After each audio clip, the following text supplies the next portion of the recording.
საშვილოსნოს ყელის კიბო საქართველოშიც, ისევე როგორც მთელ მსოფლიოში, ათვისებიანი ახალწარმონაქმნების ხუთეულში არის წლების განმავლობაში და დაახლოებით 300-მდე, ზოგჯერ ცოტა მეტი, ზოგჯერ ცოტა ნაკლები ახალი შემთხვევით ყოველწლიურად გვახსენებს თავს და რა თქმა უნდა გარდაცვალების სტატისტიკაც მიყვება მსოფლიო სტატისტიკას.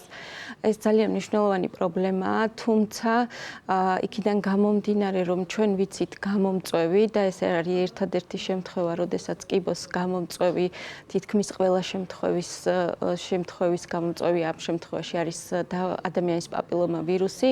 ამ შემთხვევაში გაცილებით მარტივია მისი მართვა თუ სწორად მიუდგებით საკითხს და ზუსტად აი ეს თემები პრევენციის საკითხები არის ზუსტად წინა ხაზზე გამოსატანი, რადგან თავიდან ავიცილოთ ზუსტად ეს დაავადება. სწორი მართვა ახსენეთ თქვენ, რას გულისხმობთ, როგორ უნდა ვმართოთ? საშვილოსნოს ყელის კიბო შემთხვევების თითქმის ყველა შემთხვევის თავიდან აცილება არის შესაძლებელი თუ სწორად ჩავატარებთ პრევენციას. იმ პრევენციული ღონისძიებები იგულისხმება, რაც მოიცავს პირველად პრევენციას, ვაქცინაციას, ადამიანის პაპილომავირუსის ვაქცინაციას და შემდეგ უკვე მეორად პრევენციას, რომელშიც მოიაზება საშვილოსნოს ყელის კიბოს სკრინინგი. მინდა დავკონკრეტდეთ პირველადი პრევენცია, თქვენ ახსენეთ ვაქცინაცია, რა ასაკიდან ხდება ვაქცინაცია და რა არის უკვე შემდგომი პრევენცია, რა ასაკიდან უნდა მოხდეს მუდმივი კონტროლი. საქართველოში უკვე რამდენიმე წელია მიმდინარეობს საშვილოსნოს ყელის კიბოს წინა ადამიანის პაპილომავირუსის ვაქცინაცია, უბრალოდ ეს არის გოგონებში 10 წლიდან იწყება ის კალენდარში, ვაქცინაციის კალენდარში და ეს ძალიან მნიშვნელოვანია, რომ სახელმწიფო უფასოდ სთავაზობს მოსახლეობას, გოგონებს ვაქცინის ჩატარებას. შარშან უკვე ამ კონტინგენტს შეუერთდა ბიჭების ვაქცინაციაც, ბიჭებიც შეუერთდნენ ამ კონტინგენტს და უკვე ბიჭებისთვისაც არის ხელმისაწვდომი. ბოლო პერიოდში ბიჭების შემთხვევაში რა რისკებთან არის დაკავშირებული პაპილომავირუსის ორგანიზმში არსებობა? ადამიანის პაპილომავირუსი ძალიან კარგი კითხვა, იმიტომ რომ ხშირად ასოცირდება მხოლოდ საშვილოსნოს ყელის კიბოსთან. თუმცა ადამიანის პაპილომავირუსი გამომწვევია ისეთი ათვისებიანი დაავადებების, როგორიც არის მაგალითად ნებისმიერი ლორწოვანის, მაგალითად ანუსის, პენისის კიბო და ასე შემდეგ.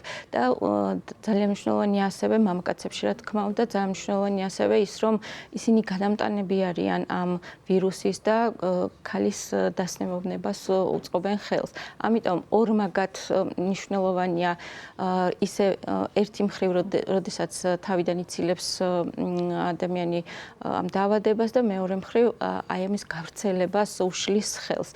და აღსანიშნავია, რომ გაფართოვდა ეს ასაკობრივი ჯგუფი და ქალებს 45 წლამდე შეუძლიათ ჩაიტარონ ეს ამ ტიპის ვაქცინაცია და ბიჭებს 25-26 წლამდე. კაპიტან 45 წლამდე შეუძლიათ უფასოდ, თუმცა თუ აქვს აზრი 45 წლის შემდეგ ვაქცინაციის ჩატარებას, რა არის ის ასაკი, რა ასაკამდეც რეალურად აქვს მნიშვნელობა ამ ვაქცინაციას? ზოგადად ეს ვაქცინა ადამიანის პაპილომავირუსის საწინააღმდეგო ვაქცინა, რაც უფრო ადრეულ ასაკში იქნება ჩატარებული, მით უფრო ეფექტურია, იმიტომ რომ იმუნური პასუხი გაცილებით მაღალია ადრეულ ასაკში, ბავშვობის ასაკში, ვიდრე მოგვიანებით და ასევე ეფექტურია განსაკუთრებით, როდესაც სქესობრივი ცხოვრება არ არის დაწყებული, რადგან რისკები პრაქტიკულად განულებულია ამ შემთხვევაში ამ ვირუსის არსებობის. თუმცა მოწოდებულია, რომ ნებისმიერ ასაკში, სურვილის შემთხვევაში შეიძლება ჩატარდეს ეს ვაქცინაცია. არ არის დიახ, თუ ეფექტურობის თვალსაზრისით, რა თქმა უნდა, ნაკლები ეფექტურობა ექნება, თუმცა არანაირ რისკთან ეს არ არის დაკავშირებული.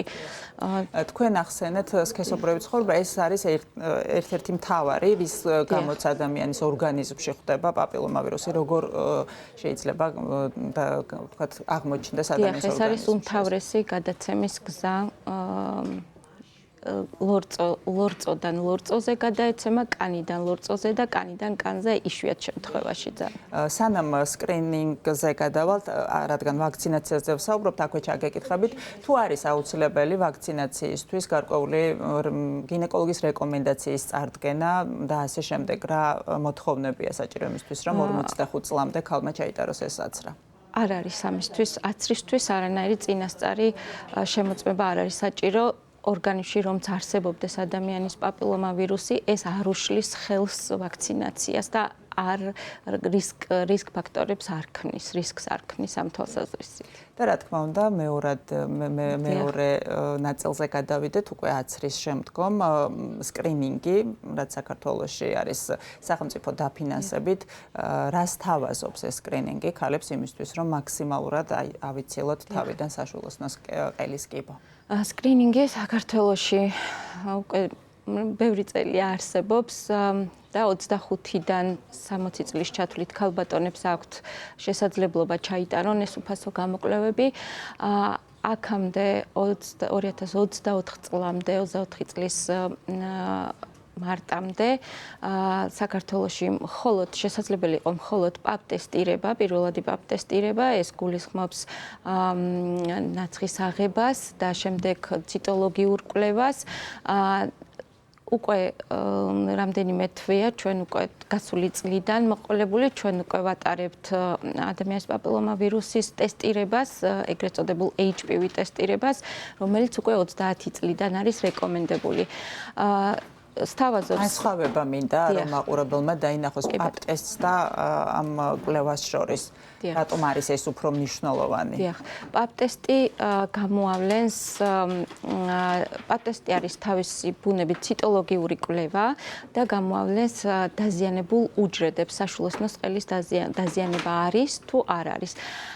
თუმცა იგი ვერ გვეუბნება ინფორმაციას არ გვაძლევს ორგანიზმში ვირუსის არსებობის შესახებ და ზუსტად აი მეორე მნიშვნელოვან ფაქტორს გვაძლევს ადამიანის პაპილომავირუსის ტესტირება, HPV ტესტი, რომელიც ადამიანში გამოავლენს პაპილომავირუსს თვითონ და უფრო მეტად ზუსტი ტესტია, უпростоრად მგრძნობელობა მისი არის ძალიან მაღალი, ანუ იმ შემთხვევაში თუ ორგანიზმში არსებობს ვირუსი, მისი ასე ვთქვათ ტესტის გაშვების ასე ვთქვათ ალბათობა რომ ვერ დაიჭიროს ეს ვირუსი არის ძალიან დაბალი, მინიმალური.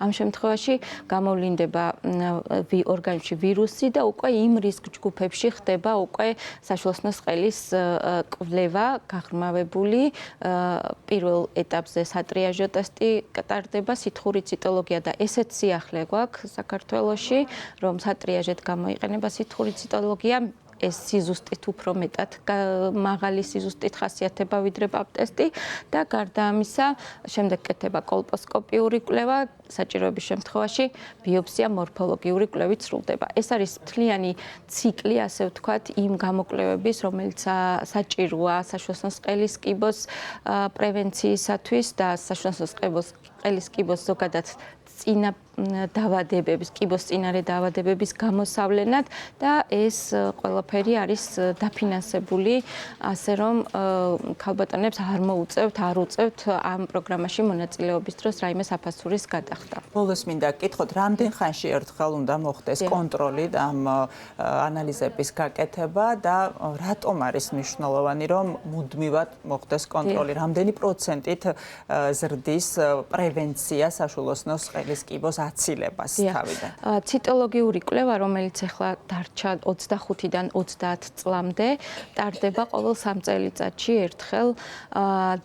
იმ შემთხვევაში თუ პათოლოგია არ ვლინდება, ეს გეგმიური სარეკომენდაციო პერიოდები არის 3 წლიანი. თუ პათოლოგია გამოვლინდა, დაზიანების ნიშნები, ამ შემთხვევაში ვადაზე ადრე ხდება პაციენტის დაბარება.